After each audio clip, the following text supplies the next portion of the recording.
ಹೆದರ್ತಾರೆ. ಹೌದು, ಸಿದ್ದರಾಮಯ್ಯ ಕೂಡ ಹೆದರ್ತಾರೆ.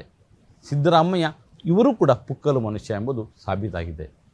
ಕನ್ನಡಿಗರಿಗೆ ಖಾಸಗಿ ವಲಯದ ಸಂಸ್ಥೆಗಳಲ್ಲಿ ಉದ್ಯೋಗ ಮೀಸಲು ಕಲ್ಪಿಸುವ ತನ್ನ ನಿರ್ಧಾರಕ್ಕೆ ಕನಿಷ್ಠ 12 ಗಂಟೆಗಳ ಕಾಲವು ಬದ್ಧವಾಗಿ ಉಳಿದುಕೊಳ್ಳಲು ಸರ್ಕಾರಕ್ಕೆ, ಆ ಮೂಲಕ ಸಿದ್ದರಾಮಯ್ಯನವರಿಗೆ ಸಾಧ್ಯವಾಗಲಿಲ್ಲ. ಖಾಸಗಿ ವಲಯದ ಉದ್ದಿಮೆಗಳಲ್ಲಿ ಕನ್ನಡಿಗರಿಗೆ ಮೀಸಲಾತಿ ಒದಗಿಸಬೇಕು ಅಂತ ಸಂಪುಟದಲ್ಲಿ ಅನುಮೋದನೆ ನೀಡಲಾಗಿತ್ತು. ಇಂತಹ ವಿಧೇಯಕವನ್ನು ಈಗ ತಾತ್ಕಾಲಿಕವಾಗಿ ತಡೆ ಹಿಡಿಯಲಾಗಿದೆ. ಹೌದು, ಪ್ರಧಾನಿ ನರೇಂದ್ರ ಮೋದಿಯವರನ್ನೇ ಬೆದರಿಸುವ ರೀತಿಯಲ್ಲಿ ಮಾತನಾಡುವ ಗಡುಸುತನ ಪ್ರದರ್ಶಿಸುತ್ತಾ ಬಂದಿರುವ ಸಿದ್ದರಾಮಯ್ಯ ಇವರೇನಾ ಎಂದು ಅಚ್ಚರಿಯಿಂದ ನೋಡುವಂತಹ ಬೆಳವಣಿಗೆ ಇದು. ಅಡಕೆಗೆ ಹೋದ ಮಾನ ಆನೆ ಕೊಟ್ಟರೂ ಬಾರದು ಅಂತಾರಲ್ಲ, ಹಾಗೆ ಆಗಿದೆ ಅಂತ ಸಿದ್ದರಾಮಯ್ಯ ಅವರನ್ನು ವಿರೋಧ ಪಕ್ಷದ ನಾಯಕ ಆರ್ ಅಶೋಕ್ ಟೀಕಿಸ್ತಾ ಇದ್ದಾರೆ. ಖಾಸಗಿ ಕೈಗಾರಿಕೆಗಳು ಮತ್ತು ಇತರ ಸಂಸ್ಥೆಗಳಲ್ಲಿ ಕನ್ನಡಿಗರಿಗೆ ಮೀಸಲಾತಿ ನಿಗದಿಪಡಿಸುವ ವಿಧೇಯಕಕ್ಕೆ ಸೋಮವಾರ ನಡೆದ ಸಚಿವ ಸಂಪುಟದ ಸಭೆಯಲ್ಲಿ ಒಪ್ಪಿಗೆ ನೀಡಿದೆ ಅಂತ ಸಿದ್ದರಾಮಯ್ಯ, ಮುಖ್ಯಮಂತ್ರಿ ಸಿದ್ದರಾಮಯ್ಯ ಸಾಮಾಜಿಕ ಜಾಲತಾಣ ಎಕ್ಸ್ನಲ್ಲಿ ಬರೆದುಕೊಂಡಿದ್ದರು.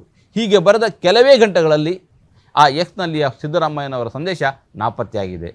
ಖುದ್ದು ಮುಖ್ಯಮಂತ್ರಿ ಉದ್ಯಮಿಗಳಿಗೆ ಹೆದರಿದ್ದು ಇದರಿಂದ ಸ್ಪಷ್ಟವಾಗ್ತಾ ಇದೆ. ಈ ಮೀಸಲಾತಿ ನಿರ್ಧಾರ ಪ್ರಕಟಿಸಿದಾಗ ಅಂತೂ ಕನ್ನಡಿಗರಿಗೆ ನ್ಯಾಯ ಸಿಗುವ ಸಮಯ ಬಂತು ಅಂತ ನಾವು ಅಂದ್ಕೊಂಡಿದ್ದೆವು. ಈ ಖುಷಿ ಕನಿಷ್ಠ 12 ಗಂಟೆ ಉಳಿಯಲು ಕೂಡ ಸಿದ್ದರಾಮಯ್ಯ ಬಿಡಲಿಲ್ಲ. ಎಕ್ಸ್ ಜಾಲತಾಣದಿಂದ ತಮ್ಮ ಸಂದೇಶವನ್ನು ಅಳಿಸುವ ಬದಲಿಗೆ ಅದನ್ನು ಹಾಗೇ ಉಳಿಸಿಕೊಂಡು ಬಂಡವಾಳಶಾಹಿಗಳನ್ನು, ಕೈಗಾರಿಕಾ ಉದ್ಯಮಿಗಳನ್ನು ಎದುರಿಸುವ ಧೈರ್ಯವನ್ನು ಸಿದ್ದರಾಮಯ್ಯ ಮುಖ್ಯಮಂತ್ರಿಯಾಗಿ ತೋರಿಸಬೇಕಿತ್ತು. ಹಾಗೆಯೇ ಮಾಡುತ್ತಾರೆ ಎಂಬ ನಿರೀಕ್ಷೆ ನಮ್ಮದಾಗಿತ್ತು. ಆದರೆ ಹಾಗೆ ಆಗಲೇ ಇಲ್ಲ. ನಾನು ಪುಕ್ಕಲು ಮನುಷ್ಯನೇ ಹೌದು ಅಂತ ಸಿದ್ದರಾಮಯ್ಯ ಸಾಬೀತುಪಡಿಸಿಬಿಟ್ರು.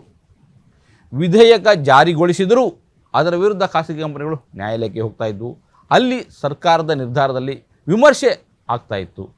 ಆ ಅವಕಾಶವನ್ನು ಕೂಡ ಕನಿಷ್ಠ ಆಗದಂತೆ ಆ ವಿಧೇಯಕವನ್ನು ಅಂಗೀಕರಿಸುವ ಧೈರ್ಯವನ್ನು ಕೂಡ ಸರ್ಕಾರ ಪ್ರದರ್ಶಿಸುತ್ತಿಲ್ಲ. ಕನ್ನಡಿಗರಿಗೆ ಕರ್ನಾಟಕದಲ್ಲಿ ಉದ್ಯೋಗ ಅವಕಾಶವನ್ನು ನೀಡುವ ಮೀಸಲಾತಿಯ ಈ ಮಸೂದೆಯನ್ನು ವಿಧಾನಸಭೆಯ ಕಲಾಪದಲ್ಲಿ ಮಂಡನೆ ಮಾಡಲಿಕ್ಕೆ ಎಲ್ಲ ಸಿದ್ಧತೆಯನ್ನು ಮಾಡಿಕೊಳ್ಳಲಾಗಿತ್ತು.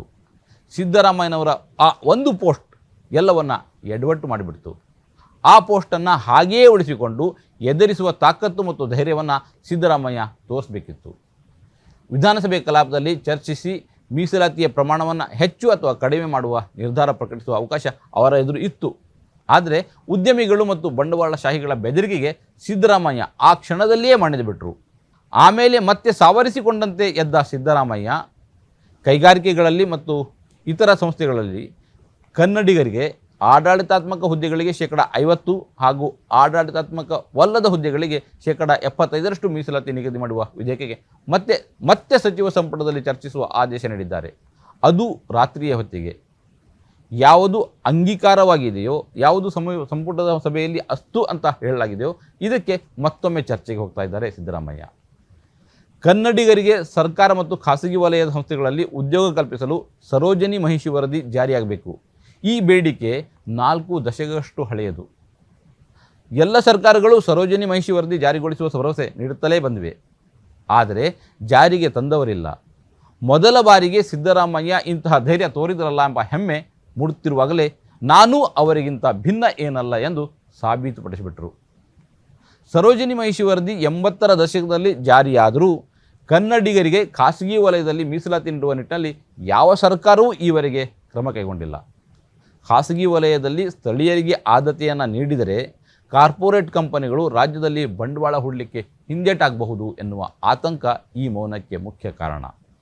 ಈ ವಿಧೇಯಕ ಅಂಗೀಕಾರವಾದರೆ ನವ ಉದ್ಯಮಗಳು ವಲಸೆ ಹೋಗಬಹುದು ಎಂದು ಬೆದರಿಕೆಯನ್ನು ಕೂಡ ಈಗ ಒಡ್ಡಲಾಗಿದೆ. ಉದ್ಯಮಿ ಮೋಹನ್ ದಾಸ್ ಪೈ ಕನ್ನಡಿಗರಾಗಿಯೂ ಸರ್ಕಾರದ ನಿರ್ಧಾರವನ್ನು ಪ್ರಶ್ನಿಸ್ತಾ ಇದ್ದಾರೆ. ನಮ್ಮಲ್ಲಿ ಶೋಷಿತ ಸಮುದಾಯಕ್ಕೆ ಮೀಸಲಾತಿ ನೀಡುವ ನಿಯಮ ಇದೆ. ಇದನ್ನು ಮೇಲ್ಜಾತಿಯವರು ವಿರೋಧಿಸ್ತಾರೆ. ಅವಾಗ ಹೇಳೋದು ಇದರಿಂದ ಪ್ರತಿಭೆಗೆ ಅನ್ಯಾಯ ಆಗ್ತದೆ, ಗುಣಮಟ್ಟ ಇಳಿಮುಖವಾಗ್ತದೆ ಅನ್ನೋದು. ಈ ಆಕ್ಷೇಪ ಇದೆಯಲ್ಲ, ಇದು ಈಗ ಕನ್ನಡಿಗರಿಗೆ ಮೀಸಲಾತಿ ನೀಡಬೇಕು ಅನ್ನುವಂಥ ವಿಷಯದಲ್ಲಿ ಖಾಸಗಿ ಕಂಪನಿಗಳು ಮಾಡುತ್ತಿರುವ ಆಕ್ಷೇಪಕ್ಕೂ ಅದಕ್ಕೆ ದೊಡ್ಡ ವ್ಯತ್ಯಾಸ ಏನೂ ಇಲ್ಲ. ಕನ್ನಡದ ನೆಲ ಜಲ ಎಲ್ಲವನ್ನೂ ಗರಿಷ್ಠ ಪ್ರಮಾಣದಲ್ಲಿ ಹೀರಿಕೊಳ್ಳುವ ಕಂಪನಿಗಳು ಕನ್ನಡಿಗರಿಗೆ ಉದ್ಯೋಗ ನೀಡುವ ಸಂದರ್ಭದಲ್ಲಿ ಮಾತ್ರ ಕನ್ನಡಿಗರಲ್ಲಿ ಗುಣಮಟ್ಟವಿಲ್ಲ, ಪ್ರತಿಭೆ ಇಲ್ಲ, ಕೌಶಲ್ಯವಿಲ್ಲ ಅಂತ ಹೇಳ್ತಾರೆ. ಕನ್ನಡಿಗರು ರಾಷ್ಟ್ರಮಟ್ಟದಲ್ಲಿ ಮಾತ್ರ ಅಲ್ಲ, ಅಂತಾರಾಷ್ಟ್ರೀಯ ಮಟ್ಟದಲ್ಲಿ ತಮ್ಮ ಪ್ರತಿಭೆಯನ್ನು ತೋರಿಸ್ತಾ ಇದ್ದಾರೆ, ಮಿಂಚ್ತಾ ಇದ್ದಾರೆ. ವಿಜ್ಞಾನ, ತಂತ್ರಜ್ಞಾನ, ವೈದ್ಯಕೀಯ ಕ್ಷೇತ್ರಗಳಲ್ಲಿ ಅಂತಾರಾಷ್ಟ್ರೀಯ ಮಟ್ಟದಲ್ಲಿ ಕನ್ನಡಿಗರು ಸುದ್ದಿ ಆಗ್ತಾ ಇದ್ದಾರೆ. ಹಾಗಿರುವಾಗ ಕನ್ನಡಿಗರಿಗೆ ಆದ್ಯತೆ ನೀಡಿದರೆ ಉದ್ಯೋಗ ವಲಯದ ಗುಣಮಟ್ಟ ಕಡಿಮೆಯಾಗ್ತದೆ ಅಂತ ಹೇಳ್ತಾ ಇದ್ದಾರಲ್ಲ, ಅದು ಯಾವ ಆಧಾರದಲ್ಲಿ? ಇಂದು ಬೃಹತ್ ಉದ್ಯಮಿಗಳಿಗಾಗಿ ಕನ್ನಡಿಗರು ಸಾವಿರಾರು ಎಕರೆ ಭೂಮಿಯನ್ನು ಬಿಟ್ಟುಕೊಟ್ಟಿದ್ದಾರೆ.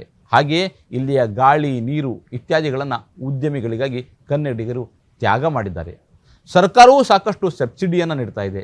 ಪ್ರತಿಯಾಗಿ ಕನ್ನಡಿಗರಿಗೆ ಪಾಲಿಲ್ಲ ಅಂತ ಹೇಳಿದರೆ ಅವರಿಗೆ ಇಂತಹ ಸೌಲಭ್ಯಗಳನ್ನು ಯಾಕೆ ಕೊಡಬೇಕು?